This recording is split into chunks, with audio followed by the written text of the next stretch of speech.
After 34 years, Star Trek just brought a deadly doomsday weapon back into continuity. In a franchise as vast and deep as Star Trek, no idea is ever truly lost, only waiting to be rediscovered.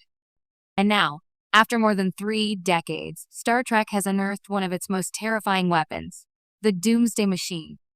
First introduced in the original series TOS, this galaxy-devouring monstrosity seemed like a one-off Cold War allegory. But in classic Trek fashion, something long thought buried in canon has returned, more dangerous and more relevant than ever. The return of the Doomsday Machine.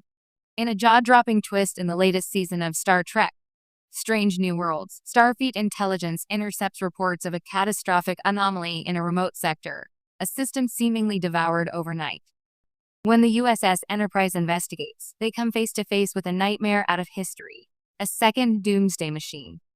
Larger, sleeker, and more terrifyingly advanced than the original, this version bears striking design similarities to the iconic conical behemoth from TOS's The Doomsday Machine, 1967. But it's been upgraded with new visual effects, new lore, and new implications. This reintroduction is more than a nostalgia play. It marks a pivotal moment in Star Trek storytelling, a bold commitment to reintegrating legacy threats into the modern narrative and raising questions about the future of galactic warfare. A refresher. What was the original Doomsday Machine? The Doomsday Machine first appeared in Star Trek, the original series, Season 2, Episode 6. It was a planet-killing automated weapon, a massive, metallic, trumpet-shaped vessel that could destroy entire worlds by sucking them into its maw and converting their matter into energy. Captain Kirk and the USS Enterprise encountered the weapon adrift and out of control after it had already decimated several star systems. Spock theorized it had been built as a deterrent, perhaps in a war fought by a long-extinct race, and had since gone rogue. The only way they managed to stop it was through a daring gambit. Commodore Decker sacrificed himself by piloting a damaged ship directly into its maw, and Kirk later replicated the tactic to finally destroy it. But even back then, one question haunted fans. Was there only one? Strange New Worlds confirms our fears. The new appearance of the Doomsday Machine answers that decades-old question with chilling certainty. There wasn't just one. And if this one survived, it stands to reason others might still be lurking in the dark corners of the galaxy. The updated version is more than a simple resurrection. Strange New Worlds redefines the Doomsday Machine as part of a larger, ancient weapons network, potentially an arms race gone wrong or a forgotten galactic Cold War. The idea that these machines were once mass-produced opens up a Pandora's box of narrative possibilities, from interstellar archaeology missions to desperate arms control treaties. Why bring the Doomsday Machine back now? Reviving the Doomsday Machine now is no coincidence. Star Trek has always reflected the anxieties of its time.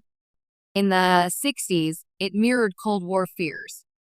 In 2025, with modern audiences more attuned than ever to issues of autonomous warfare, AI threats, and environmental destruction, the Doomsday Machine resonates on new levels. Its return also works as a thematic anchor for Strange New Worlds, a series that walks the tightrope between Trek's legacy and its evolution. Reintroducing a classic threat while recontextualizing it allows old fans to enjoy the continuity and new fans to feel the rising stakes. Implications for the Star Trek universe. What does the return of the Doomsday Machine mean for the wider Star Trek universe? Quite a lot. First, it suggests a vast swath of ancient galactic history that remains untapped. The builders of the original machine are still unknown, an extinct race whose motivations and ethics could shed light on the future of civilizations like the Federation. Second, it raises ethical dilemmas about technological power and control. Do we destroy these machines, study them, or try to harness them? The tension between discovery and destruction is classic Trek fare. And third, it introduces a wildcard element that could tie together various Trek shows. Imagine Starfleet Intelligence and Section 31, Lower Decks stumbling into a buried relic, or even Discovery finding a Doomsday Machine in the far future. It's a unifying plot device that could transcend eras. A monster reborn for the modern age,